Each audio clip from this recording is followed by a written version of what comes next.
Greetings, my Israelite brothers and sisters, heirs, joint heirs, adopted, grafted, natural, spiritual, however you may come, to all of the sons and daughters of the Most High. Just wanted to say hello. I titled this already. It's been the same subject all week. State of the Hebrews. Of course, I always like to start with the State of the Union, what happened and all of that. So, I told some of you all I was laughing this past week, when I watched the State of the Union. And I also watched today, let me see if I can fix this glare that's taking place. So give me a moment. I'm trying to get some of it out. So anyway, I watched the State of the, not the State of the Union. Today I watched Trump's response, which was expected today because he was acquitted yesterday. So it was a little bit of stuff going on, not much. I was laughing when I saw Nancy Pelosi rip up the speech. I just thought that was so funny. And here's why I thought it was funny. When you watch the State of the Unions, it's been building up since Obama, and that is when, I'm going to get this glare out, that is whenever you have, the Republicans did not like Obama. Let's just put it that way. They did not like Obama. Okay? They did not like him. And I think it started then whenever he would give the State of the Union, one side would stand up and the other side would not stand up. And so you kind of saw the disrespect taking place. And so the Democrats took it to a whole different level. I mean, you came after their guy, and they took it to a whole different level. From the time that Trump got in office, they said, we're going to impeach him. And until they eventually did, although he was acquitted. But when I watched it, I expected nobody on the Democrat side to stand up. I just didn't expect it. In fact, I thought they would be there and just walk out.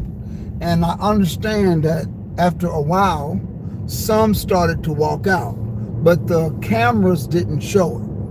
Okay, but later on, people started to talk, and they said, well, yeah, well, a lot of the Democrats got up and walked out. And I thought that was interesting, because you can kind of almost expect somebody to do something. Okay, it's sort of like the little boycott type of thing. And this thing is not going to go away. It's going to get worse. It's going to spill over into state government. It's going to spill over into local government, although most local governments are bipartisan, meaning that they're neither Democrat or Republican when they run for office, but they do have a political affiliation, but they're not running as a Democrat or a Republican. So they're bipartisan. A lot of your local elected officials are that way. But it's going to start to spill over. And then after it spills over from the local, it's going to spill over to the communities, the people, the citizens, and what have you. I remember teaching a political science class, and one of the questions that was, when I read the textbook, the author of the textbook, and I can't remember who it was, but it was, the subject was, who makes policy? Who makes policy? Policy is the same as law. Who makes law? And they one of the players that they had there was news media. And so when I was teaching the class, I expected somebody to say, well, how does the news media make policy? And the news media makes policy that because once it becomes something that the news outlet pushes, then it's going to become policy.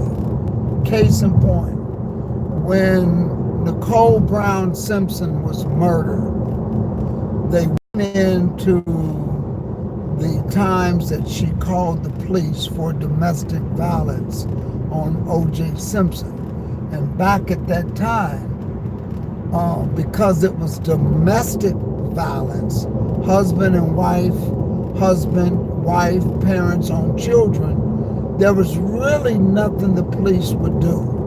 You know, your kid could call the police on you, on a parent, and get there, and the kid can have weapons on them, and the police would do nothing. I mean, they would say, okay, well, your mother and your father is just giving you a behind whooping because you skipped school. And they would do nothing. They would walk out the door. But the media, and also, not only the media, but also activist groups, they also make law. Activist groups continue to push it and push it and push it. And so it became such a high profile thing that hence you come forth with domestic violence laws. And that's how it happens. That's how news media and activist groups can make policy. Legislation pass it on it, but they get pressure, and that pressure comes from the news media. So it was interesting to watch this State of the Union and watch the division. This America has been polarized, and some people it may not affect because, for the most part, people go to work, they go to school, they come home, they eat dinner, they do house chores, homework, and they go to bed. They watch their favorite television show, they go to bed. They get up the next morning, and they don't pay any attention. A lot of people don't vote. By the way, a lot of people do not vote. If you look at your city, look at local government, you can have a population of 100,000 people or even 1 million people. Let's say a particular city has 1 million residents, and out of the 1 million residents, you have 400,000 that are registered voters. Now, why 400 if you got 1 million? Because you got kids and they may not be old enough. So let's say you have 400,000 registered voters. In any election, when you add up all of when you got a city council running or a commission, you may only have 10% of the people that's actually going to come out and vote. So if you people come out to vote, that's a pretty good high number. You can go back and look statistically what your population, how many registered voters are of that population, and of that, what percent came out to vote. And if you got 10%, then you got a pretty community. What happened, voters? The presidential or the they call it the gubernatorial, which is a governor election. It's only an election that they're going to vote in. They don't vote in other elections. They don't care to vote in other elections. Sorry about the glare, you all. So that's just how things like that roll. Let me move my head over. So they're not going to vote. They're not going to vote only in those elections. So all that to say, a lot of people don't care. A lot of people are not going to watch the State of the Union A lot of people are not going to watch who won the Iowa caucus. And there's a lot going on in the Iowa caucus. There's a lot of politics going on because they did not add up the numbers because they didn't like the numbers. And the reason why they didn't like the numbers, this was for the Democratic National Convention, is because the Iowa caucus, a lot of times whoever wins the Iowa caucus in that four runner historically ends up being the candidate of choice. The issue was Joe Biden was number 4, Jennifer Warren was number 3, and Bernie Sanders was number 2. Number 1 surprised everybody, Mayor Pete Buttigieg, and he is an open LGBT. And I can tell you that the Democrats did not like that. They are not ready for that. So although he was number 1, they did not want to post the results because they knew that historically, if they put him down and claim him to be number 1, then that's going to set forth a tone that could not defeat Donald Trump. So what are you saying? I'm simply saying that the Democrats themselves, they are ready for a female president, but they're not ready for an LGBT candidate. They're not. None of the parties are. They're just not ready for that. And they may not ever be ready for that. And so that would simply strengthen Donald Trump. That's like a guaranteed win. All of that is in shambles. The Democratic Party is in shambles. But it has to be prophetically, biblically, it has to be. So I'm only giving you a perspective from a biblical perspective. The Republicans have to win. They got to win. Because it's the Republicans or Donald Trump who has the aspirations to bring troops back home, make America great again. You cannot make America great again when you're trying to fight everybody else's wars.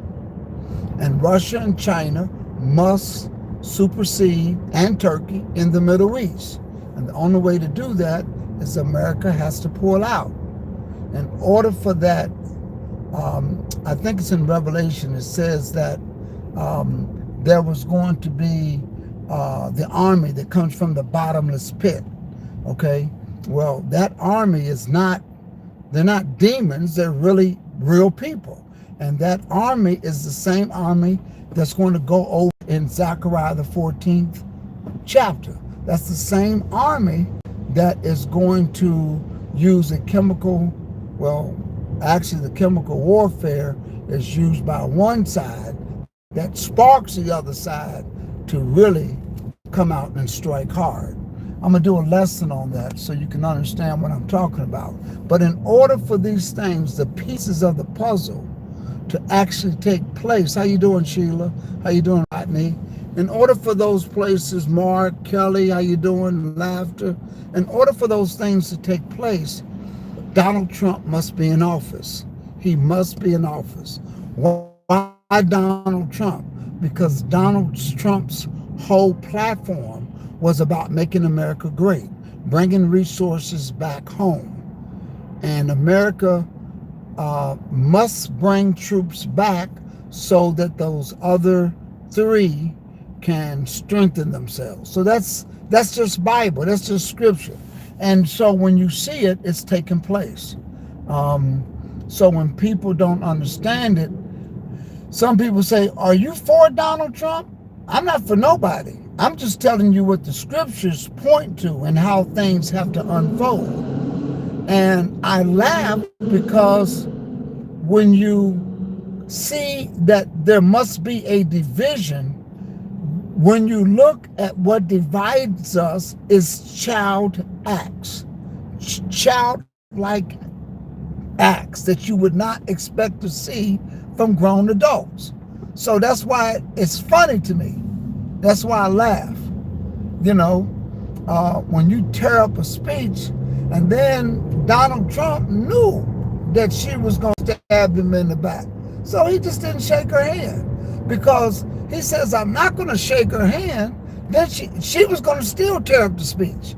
So he's not going to shake her hand knowing what she's going to do. Somebody said, well, how do you know that Donald Trump knew what she was going to do? Because that's Nancy Pelosi. She will act very cordial. She'll talk to the president. But when she gets behind doors, she's going to stab him in the back. She's going to impeach him. She's going to talk about him. And he knows that. The man's a businessman. He already knows what she's going to do. So what did he do? What did he do? And I noticed something. I went back and watched it. Michael Pence, he did not reach out to shake Michael Pence's hand. When Donald Trump came down the aisle, he reached out to shake everybody's hand. He did not reach out to shake Michael Pence's hand. Nothing wrong with them. He just didn't reach out. He gave them their stuff, and that was it. So if nobody, why reached out to shake his hand, and you know he's not going to shake it? And I think Nancy probably knew that, or maybe she didn't. Maybe he caught her off guard. I think that's what happened. He caught her total off guard. And she was, in fact, if you look at her face, she was a little embarrassed by it. She was overtaken by it. But even if he shook her hand, every time he talked about and embellished, and let me tell you something, man, the other reason why I was laughing, because the man used more adjectives to talk about. I haven't heard those adjectives in a long time. I used to hear those adjectives when people talked about statistics and they wanted to say how good their group was doing. Oh, it's the best ever. It's the best since decades. Oh, the averages is phenomenal. I used to hear those adjectives when people used to want to brag on their group. I just haven't heard them in a while, because I kind of been out of that for a while. Although I'm back into doing it, I just haven't heard it like at that level. And so I just laughed about it, because I said, man, this guy took it to an all-time high. The unemployment rate is remarkably the lowest in any president since Truman. And I'm laughing. I'm like, where do you get those kind of statistics at? It's not true. But when you got a group of people, yay, they're feeding their own frenzy. So it's real if you believe it's real. That's how powerful words are. If you believe it's real, and your group believes it's real, and you're giving each other high five, everybody watching, they'll think that it's real too. And that's why I was laughing. I'm like, I think he says, the health rate, the health care, medication is the lowest in history, and historical lows. It's the lowest in any other country. I'm laughing, because I know it's not true, but I'm watching people do what they do when they want to fool themselves. They stand up and they clap and they give each other high five. And I was just laughing. Let me tell you this. I know the tactic. And it is a tactic, okay? So when I saw it, that's why I was laughing so hard. And I knew that Nancy was sitting back there. She's going like this. No. She's biting her tongue. She's twitching her mouth. She's doing everything. But if you notice what she's going to do behind your back, would you shake her hand? I wouldn't have shook her hand. No way in the world. Because I know you're getting ready to do me in. When I talk about the numbers that I'm going to talk about, I know that you and your group is not going to stand up and applaud. And if you look at Nancy, she only stood up after looking at the group. So when they talked about the the Tuskegee Airmen, you can't not stand up on that. So once she looked over and saw her people stood up, she stood up real quick and looked over. So she was getting approval from the group. That's what she was doing, getting approval from the group. So it was just amazing. It was amazing. State of the Hebrews Part 4.